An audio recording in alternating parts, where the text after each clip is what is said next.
Halo semuanya, perkenalkan kami dari kelompok Sifilis. Pada kesempatan kali ini kami akan mewawancarai tante dari mamanya Kenzo ya tante ya. Ya. Mungkin boleh perkenalan sedikit nih tante. Boleh. Nama saya Mas Roni. Saya mamanya Kenzo. Kebetulan saya itu dinas sebagai perawat itu di salah satu rumah sakit. Gitu. Oke, jadi tante, kan kalau misalnya jadi perawat itu tentunya kita udah ngasih obat kayak gitu-gitu ya tante ya, buat berbagai macam penyakit nih tante. Betul. Kan buat kasusnya aku bakalan nanya tentang sifilis nih tante.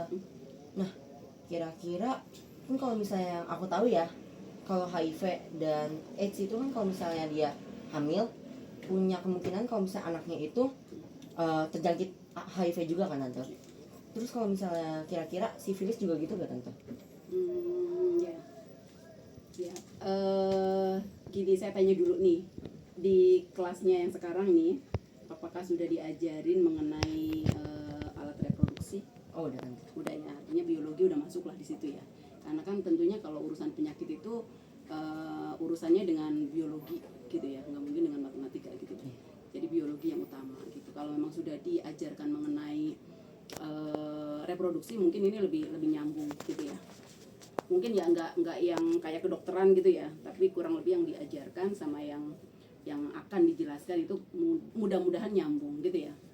Oke, jadi gini, sifilis itu adalah penyakit menular seksual. Oke ya, seksual mungkin tahu ya, kalau reproduksi itu kan ya seksual itu tahulah gitu ya.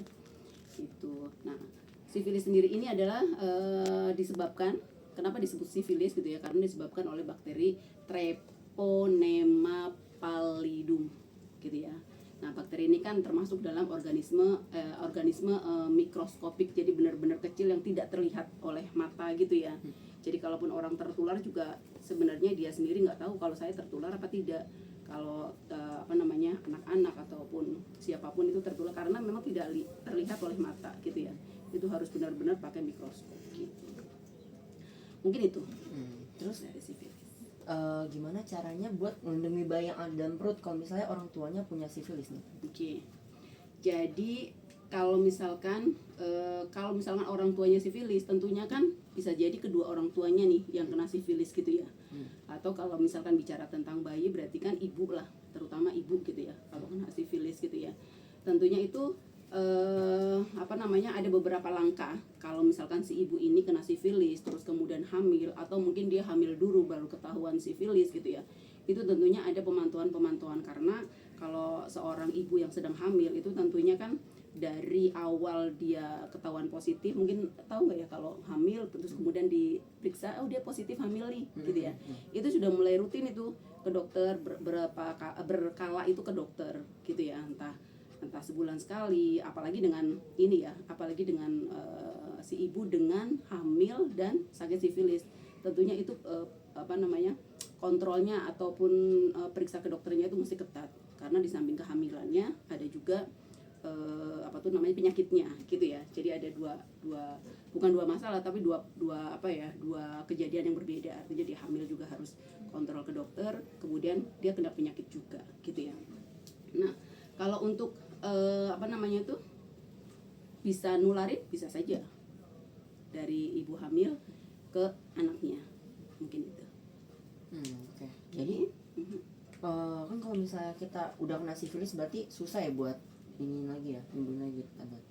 Kalau udah kena sifilis tentunya itu tadi pemantauan ketat dari dokter gitu ya, artinya dia kontrol, kalaupun dikasih obat juga tetap diminum obatnya rutin gitu ya. Nah, tentunya karena ini adalah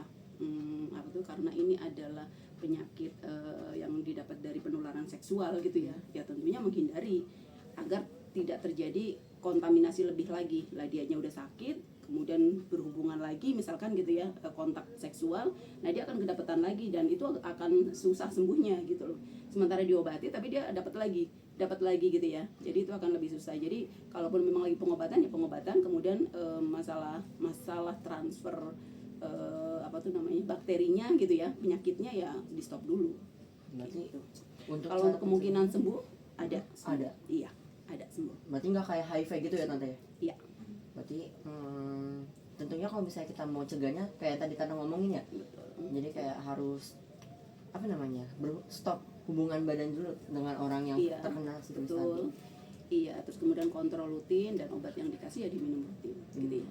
Iya. Terus kan tadi kita ngomongin obat nih tante. Kira-kira obat apa yang paling mantap nih buat ngatasin sifilis tadi? Nah, kalau untuk urusan obat nih, kalau untuk urusan obat kan itu memang dari tenaga medis, terutama dokter gitu ya, akan mengobati jenis apa.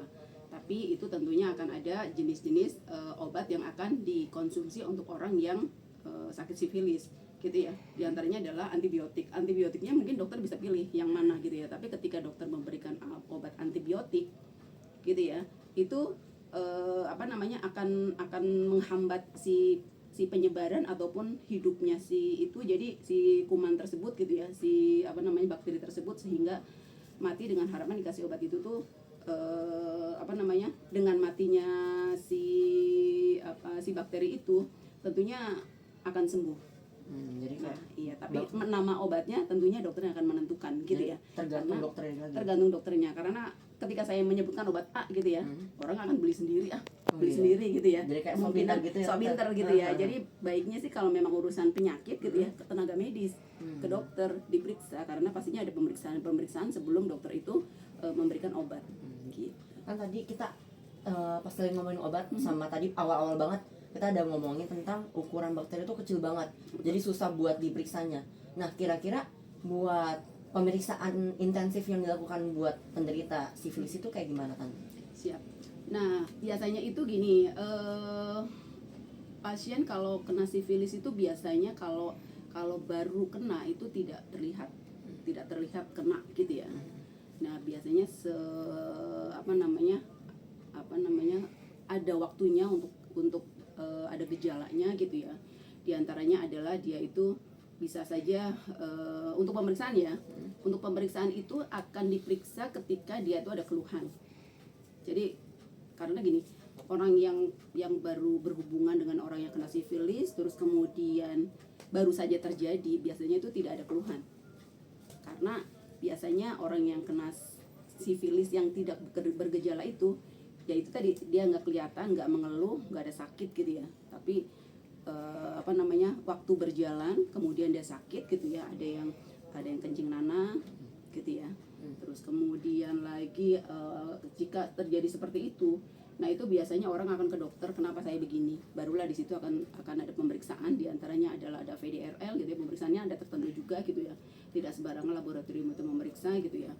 Nah, terus kemudian barulah nanti akan ketahuan positif kuman itu gitu ya, barulah dokter akan memberikan obat gitu. Karena kalau dari gejala saja tidak ada pemeriksaan yang benar-benar mendukung gitu ya, dokter juga biasanya sih nggak kasih gitu loh. Mungkin itu sih. Berarti jadi kayak ada pemeriksaan tertentu yang menandakan kalau itu adalah positif, sifilis ada positif. Jadi baru setelah pemeriksaan tadi dokter bakalan ngasih obat sama antibiotik ya tadi tante? Iya, yang betul. sesuai sama Yang bakterinya. betul, iya. Nah, gitu. terus kan kalau misalnya yang kita pelajarin di sekolah kan, sifilis itu kan penyakit organ reproduksi nih tante. Nah, kira-kira bisa gak sih dia nyerang organ lain selain organ reproduksi yang kita punya? Untuk sifilis ini sendiri itu kan penyakit menular gitu ya, baik menularkan ke orang maupun menularkan ke organ tubuh lainnya gitu ya. Walaupun kenanya di bagian reproduksi itu akan dapat menyerang adalah kulit dan selaput lendir ya. Tentunya kan di daerah situ gitu ya, itu akan itu tadi yang tadi bilang ada kencing nanah gitu ya, atau mungkin di situ bernanah gitu ya. Terus kemudian bisa juga menyerang getah bening, kelenjar getah bening gitu ya. Kemudian bisa juga kalau memang tidak diobati gitu ya, itu akan menyerang kemana-mana, diantaranya adalah otak juga gitulah, jantung, kemudian akan menyerang mata gitu ya, tulang dan sendi, kemudian organ lainnya secara sistemik karena itu kan masuk di tubuh gitu ya. Jadi organ-organ yang rentan itu akan kena. Tapi itu tadi, kalau memang dia itu tidak bergejala, itu dia nggak bakalan ke dokter karena saya nggak apa-apa tuh, nggak sakit gitu ya. Ngerasa biasa aja gitu Ngerasa ya? biasa aja ya. Tapi begitu bergejala baru deh gitu loh. Nah, sementara kalau udah bergejala seperti itu, artinya kan di dalam tubuhnya juga sudah nggak cuma di daerah situ aja gitu ya. Betul, di Sudah bagian lain mulai juga ya. makanya cepat-cepat ke dokter agar dokter itu pemeriksaan dan obatnya tepat dan secara dini itu dapat obat sehingga cepat teratasi, mungkin itu ya. Terus kan tadi tante udah ngomong nih tentang sifilis itu awalnya itu jarang disadarin kan sama penderitanya. Nah kira-kira kenapa bisa itu terjadi dan apa gejala yang paling sering nggak disadari sama orang-orang tersebut? Karena kalau mengenai organ reproduksi itu kan baik orang dewasa maupun orang tidak dewasa gitu ya, makanya adik, saya panggilnya apa nih, adik-adik ya? Iya, adik-adik. Nah makanya adik-adik ini mesti benar-benar menjaga alat reproduksi, alat kelaminnya, baik laki-laki maupun perempuan, baik berhubungan laki-laki maupun berhubungan perempuan gitu ya. Karena ketika berhubungan kita nggak tahu tuh teman kita sakit apa, tahu-tahu kita kena gitu loh. Mungkin dia diem-diem aja, karena biasanya kalau sakit kelamin gitu ya, itu biasanya orang kan malu, jadi diem-diem aja gitu loh. Bisa juga ada orang yang gua tularin aja, diem-diem, bisa aja seperti itu. Iya, jadi hati-hati dengan itu, makanya kita mesti jaga banget gitu ya itu. Nah kenapa tanpa disadari, karena itu tadi awalnya itu memang tidak bergejala, berhubungan selesai gitu ya gitu. Mungkin karena udah diajarin tentang reproduksi, jadi nggak apa-apa ya ngomong seperti ini ya, tentang reproduksi kelamin gitu ya, berhubungan ke orang dewasa gitu kan udah diajarin juga mungkin ya sama guru-guru gitu. Nah terus kemudian nggak nyeri, jadi kayak mati rasa gitu ya, biasa aja gitu. Nggak nyeri, artinya nggak sakit, nggak kayak nyeri ke gores atau apa Nggak gitu. kayak bentol nyamuk gitu ya? Enggak, iya. Jadi kalau misalkan berhubungan terus kemudian dia kena sifilis terus kemudian bentol, nah itu ketahuan. Dan nah ini nggak biasa aja, biasa aja nggak ketahuan apa-apa. Jadi dia pikir juga nggak apa-apa. Sementara kan di dalam adalah beroperasi tuh gitu ya, bermetabolisme gitu ya, beredar gitu loh itu. Karena itu tadi awalnya tuh ringan itu nggak merasa gitu ya, nggak nyeri juga gitu ya. Kemudian kalaupun ada nyeri cepat sembuh sendiri gitu ya, nyeri cepat sembuh. Tapi kan di dalamnya tuh udah kemasukan kuman. Kalau di dalam misalkan kita kegores nih gitu ya, kegores terus kemudian kemasukan kuman, goresannya hilang tapi kan kuman di dalamnya tetap beredar. Nah iya, nah selama tidak ada keluhan yang itu dan nyerinya udah sembuh, dia pikir udah sembuh gitu kan. Tapi nggak taunya kan di dalamnya adalah beredar sehingga dia menyebabkan itu tadi yang mungkin kedinginan dan lain-lain gitu.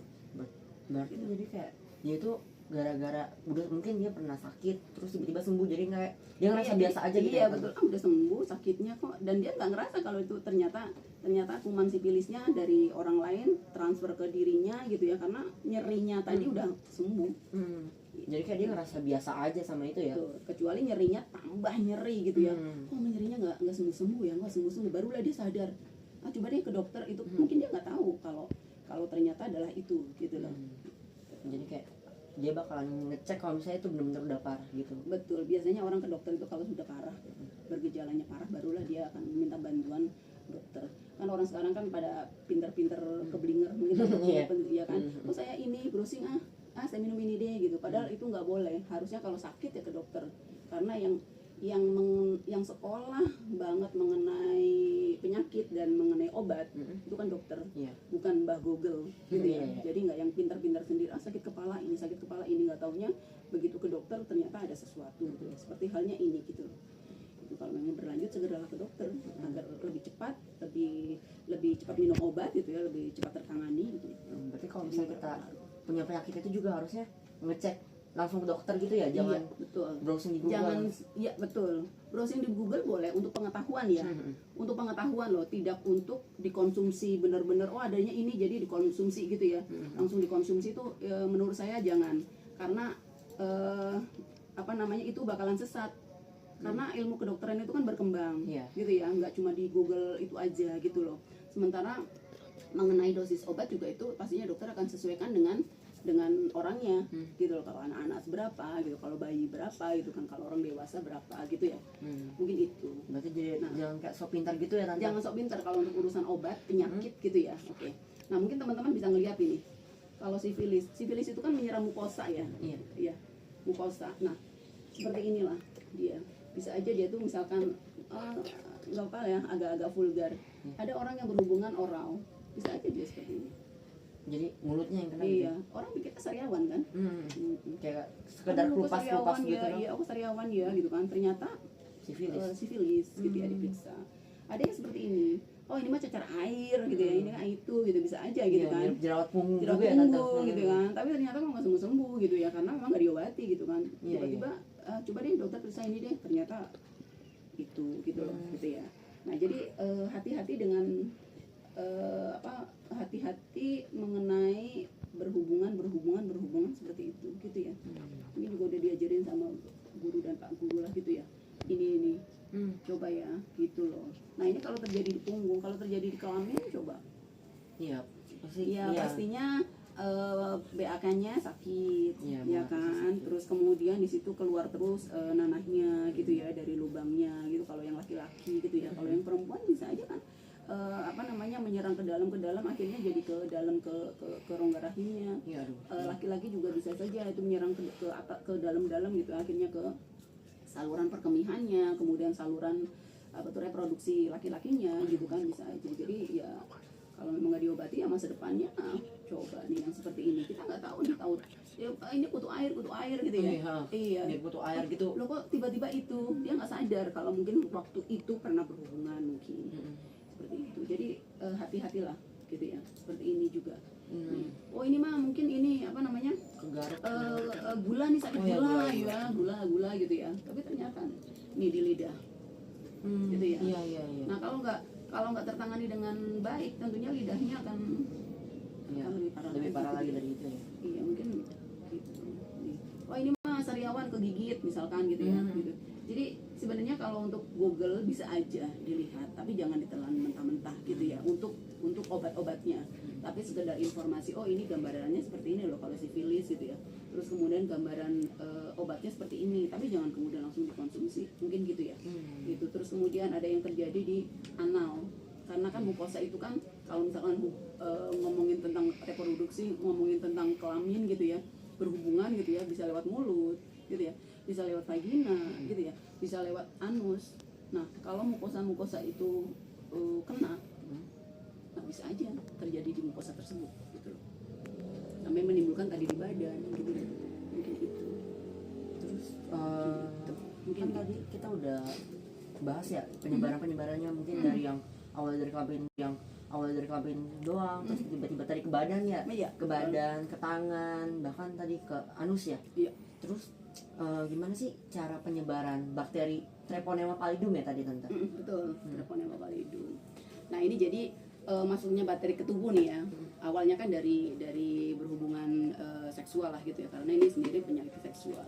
Jadi si bakteri tersebut itu jadi gini, kalau orang itu berhubungan baik melalui mulut atau melalui vagina ataupun melalui anus, gesekan itu secara kasat mata nggak kelihatan banget gitu ya, itu ada yang tergores, ada yang luka contoh gitu ya, kita kena jarum atau mungkin kena apalah gitu ya, kegores apa, tiba-tiba kita pakai hand sanitizer, kok perih ya, padahal mana lukanya kok nggak ada, tahu tuh perih. Sebagai contoh seperti itu gitu ya. Jadi kalau berhubungan itu dengan tiga itu tadi, itu bisa aja itu tergores, tapi kitanya nggak tahu karena bisa aja nggak perih, karena kan di situ ketutup mukosa, tapi bakteri itu kan masuk. Nah makanya si bakteri itu masuk melalui luka kecil itu, baik di anus maupun di vagina maupun di penis gitu ya, maupun di mulut gitu ya, itu bakteri itu masuk. Nah bakterinya kan nggak kelihatan gitu ya, karena benar-benar mikro banget gitu loh. Nah kemudian itu si bakteri itu akan merusak tuh, kan lapisan-lapisan mukosanya itu juga kan ada lapisan-lapisan, itu akan merusak tuh mukosa itu sehingga dia bisa masuk ke dalam gitu. Nah di dalam baru lah dia beredar kemana meluas kalau nggak cepat-cepat diobati ya itu tadi, bisa aja mungkin saluran reproduksinya itu terganggu semuanya gitu ya, saluran kemihnya, karena kan kalau laki-laki salurannya hanya itu saja kan ya, kalau wanita kan ada dua tuh, saluran yang buat buang air kecilnya gitu ya, sama saluran vaginanya yang berbeda gitu ya. Oh iya. Iya, jadi kalau memang kenanya di saluran vaginanya dia akan bisa saja merembet ke atas gitu ya. Terus kemudian kalau yang di daerah perkemihannya karena itu kan jaraknya dekat gitu ya, itu pun bisa gitu loh ke atas. Akhirnya terganggu. Apalagi laki-laki yang lubang kencingnya satu, lubang spermanya juga di situ gitu ya. Kalau itu kena, ya sudah akan kena. Semuanya, terus kemudian semua. dia akan ke buah zakarnya gitu ya. Akhirnya ya bisa saja mungkin terganggu kesuburannya gitu ya. Gitu. Bisa saja seperti itu. Makasih banget ya Tante atas